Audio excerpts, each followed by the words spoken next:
We like to think that we're adventurous. We do live in an RV after all.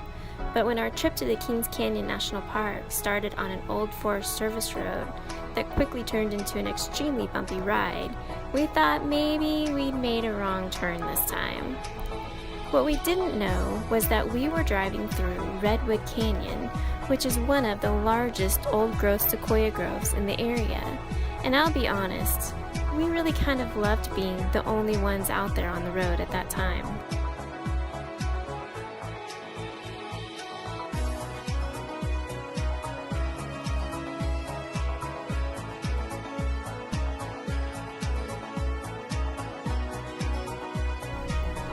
The Kings Canyon Scenic Byway is the only way down into Kings Canyon. It has hairpin turns with sheer granite walls on one side of the road and breathtaking drop-offs on the other. It may be a little white-knuckly, but trust me, the views alone make this trip worth it.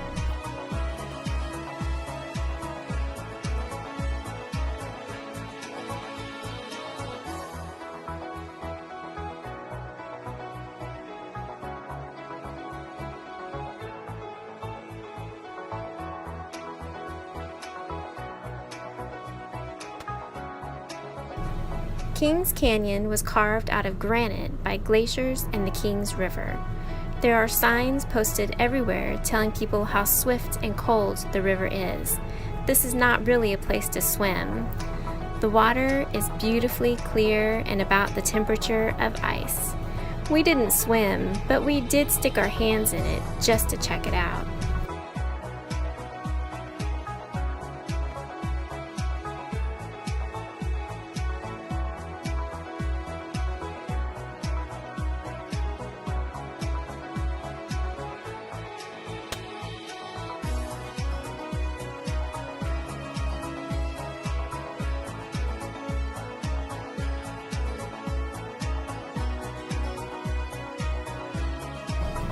With an elevation range from 1,500 feet on the canyon floor up to 14,500 feet at the top, there is something for everyone here.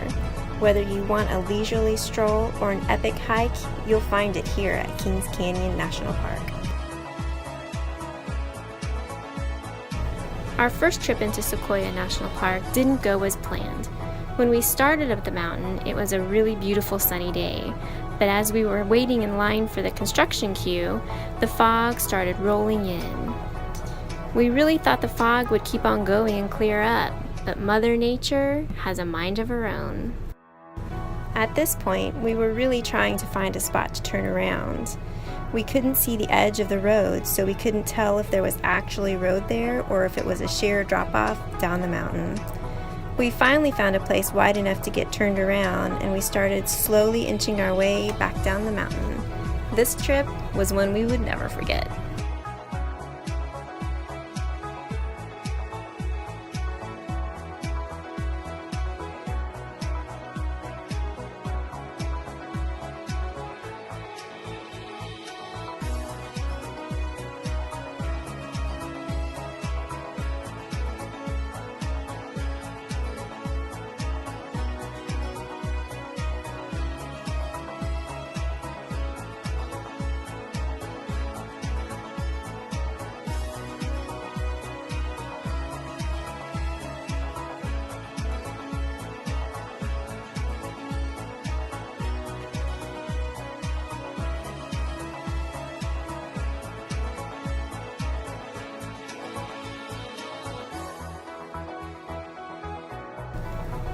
It's amazing how something can start out so small, the size of an oat flake, and grow into one of the largest by volume living things on Earth.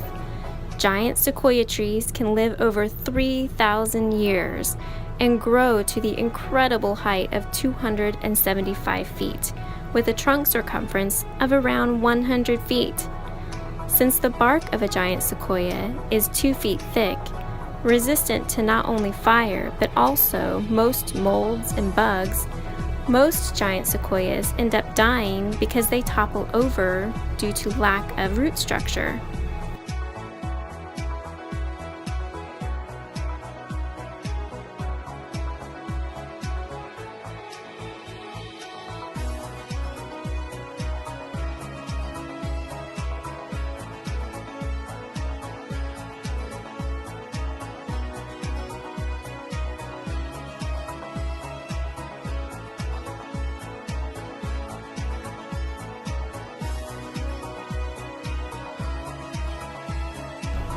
Morro Rock has some of the best views in the park, and the hike is only a quarter of a mile, with a 300-foot elevation gain by going up around 400 steps.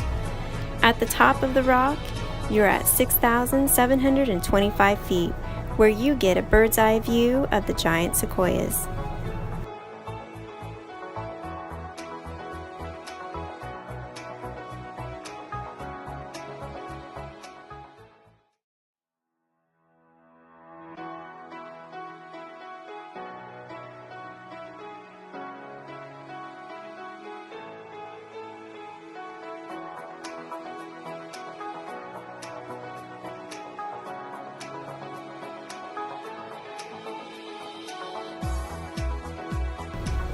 My favorite group of giant sequoia trees is the Parker group. This group of trees was named after the family of the first superintendent of Sequoia National Park. You can get up close to these trees and get a really good feel for just how amazingly huge they are. It's kind of hard to grasp the sheer size of these giant trees until you're standing right next to one.